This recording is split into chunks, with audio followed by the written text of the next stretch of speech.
नमस्कार। आज हम आपके लिए कहानी लेके आए हैं भूतिया हवेली का रहस्य। बहुत समय पहले बिहार के एक छोटे से गांव में एक पुरानी और विशाल हवेली थी। वह हवेली गांव के किनारे स्थित थी और चारों ओर बड़े बड़े पेड़ थे। दिन में भी वह जगह डरावनी लगती थी। गांव वालों का कहना था कि उस हवेली में एक भूत रहता है। रात होते ही वहां से अजीब अजीब आवाजें आती थी। कभी किसी के रोने की आवाज, तो कभी खिड़कियों के अपने आप खुलने और बंद होने की आवाज, तो कभी किसी के कदमों की आहट सुनाई देती थी। गांव के लोग उस हवेली के पास जाने से डरते थे, खासकर रात के समय। तो कोई भी उस रास्ते से नहीं गुजरता था। उसी गांव में अर्जुन नाम का एक लड़का रहता था। वह बहुत ही जिज्ञासु और साहसी था। उसे रहस्यों को सुलझाने का शौक था। जब उसने हवेली की भूत की कहानी सुनी, तो उसने तय किया कि वह इसकी सच्चाई का पता करेगा। एक दिन उसने अपने दो दोस्तों रोहित और मोहन से कहा, आज रात हम उस हवेली में चलेंगे और देखेंगे वहां सचमुच कोई भूत है या नहीं। दोनों दोस्त तो पहले से डर गए, लेकिन अर्जुन के बहुत समझाने पर तैयार हो गए। रात के करीब 11 बजे तीनों टॉर्च लेकर हवेली की ओर निकल पड़े।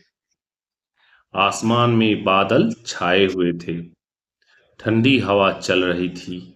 पेड़ों की शाखाएं हिल रही थी। पूरा माहौल बहुत ही डरावना लग रहा था। जब वे हवेली के मुख्य दरवाजे के पास पहुंचे, तो देखा कि दरवाजा आधा खुला था और दरवाजे को हल्का सा धक्का देते हुए वह चर्र की आवाज करते हुए खुल गया। अंदर घना अंधेरा था। दीवारों पर मकड़ी के जाले लगे हुए थे और फर्श पर धूल जमी हुई थी। तीनों धीरे धीरे अंदर बढ़ने लगे। अचानक ऊपर की मंजिल से किसी के चलने की आवाज आई, ठक ठक ठक। रोहित डरकर बोला, मुझे लगता है हमें वापस चलना चाहिए। लेकिन अर्जुन ने कहा, नहीं, हम यहाँ तक आ गए हैं, अब सच्चाई जाने बिना नहीं लौटेंगे। वे सीढ़ियां वो सभी सीढ़ियों से ऊपर जाने लगे। ऊपर पहुंचते ही एक लंबा गलियारा दिखाई दिया। गलियारा के अंत में एक कमरा था, जिसकी खिड़की अपने आप हिल रही थी। तभी अचानक किसी के हंसने की आवाज सुनाई दी, हा हा हा हा। मोहन के हाथ में टॉर्च लगभग गिर गई। तीनों ने हिम्मत जुटाई और आवाज की दिशा में बढ़े। जैसे ही वे उस कमरे के पास पहुंचे, कमरे का दरवाजा अपने आप खुल गया। अंदर एक पुरानी कुर्सी रखी थी जो धीरे धीरे हिल रही थी। कमरे में कोई नहीं था। अर्जुन को अजीब लगा। उसने ध्यान से चारों ओर देखा।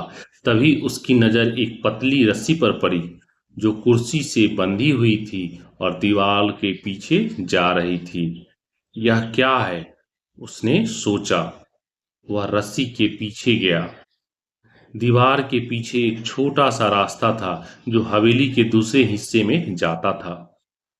तीनों उस रास्ते से आगे बढ़े। अचानक उन्हें एक कमरे से रोशनी दिखाई दी। उन्होंने धीरे से झांक कर देखा। कमरे में चार आदमी बैठे थे। वे कुछ नक्शे और पुराने कागज देख रहे थे। अर्जुन समझ गया कि मामला कुछ और है। वह चुपचाप उनकी बातें सुनने लगा। एक आदमी बोला, जब तक गांव वाले भूत से डरते रहेंगे, कोई यहां नहीं आएगा। तब तक वह हम जो है सो आराम से अपना काम कर सकते हैं। दूसरा आदमी हंसते हुए बोला, हाँ, और अगर कोई आ भी गया तो हमारी आवाजें सुनकर भाग जाएगा। अब सारा रहस्य समझ में आ गया।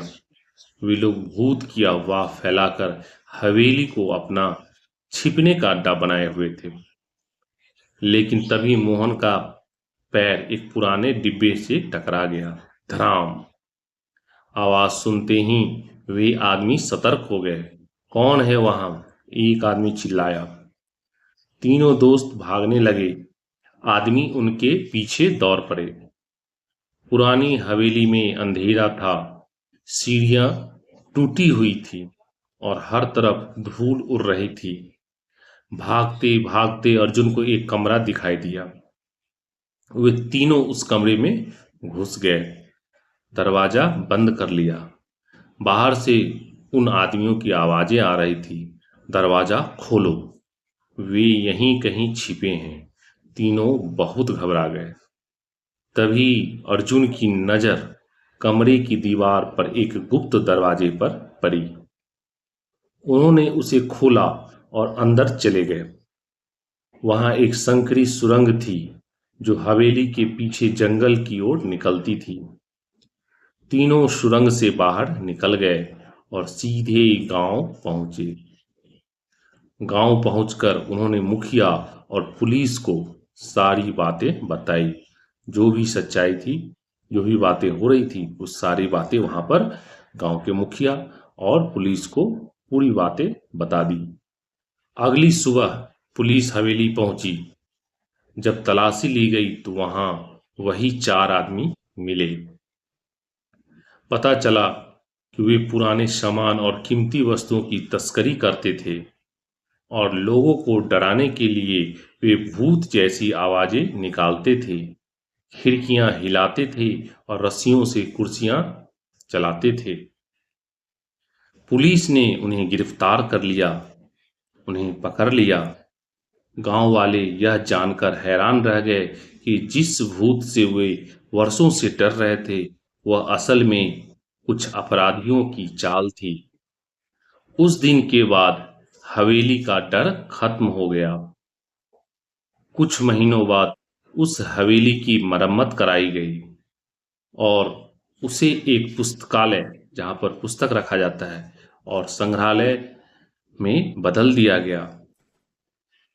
अर्जुन की बहादुरी पूरे गांव में प्रशंसा हुई। सभी लोग अर्जुन की बहादुरी से काफी खुश हुए, प्रशंसित हुए। लोगों ने सीखा कि हर रहस्यमयी घटना के पीछे भूत नहीं होते। कई बार सच्चाई हमारी सोच से बिल्कुल अलग होती है। उस दिन से गांव के बच्चे अर्जुन को अपना नायक मानने लगे और भूतिया हवेली की कहानी एक डरावनी कहानी बल्कि साहस और समझदारी की मिसाल बन गई। यहाँ पर हमें क्या सीख मिलती है कि अंधविश्वास से डरने के बजाय सच्चाई जानने की कोशिश करनी चाहिए। साहस और बुद्धिमानी से बड़ा रहस्य को सुलझाया जा सकता है। तो आपको ये कहानी सुनकर कैसी लगी? नीचे कमेंट्स करके बताएं। चैनल को सब्सक्राइब करें, फॉलो करें, वीडियो को लाइक और शेयर करना ना भूलें। धन्यवाद।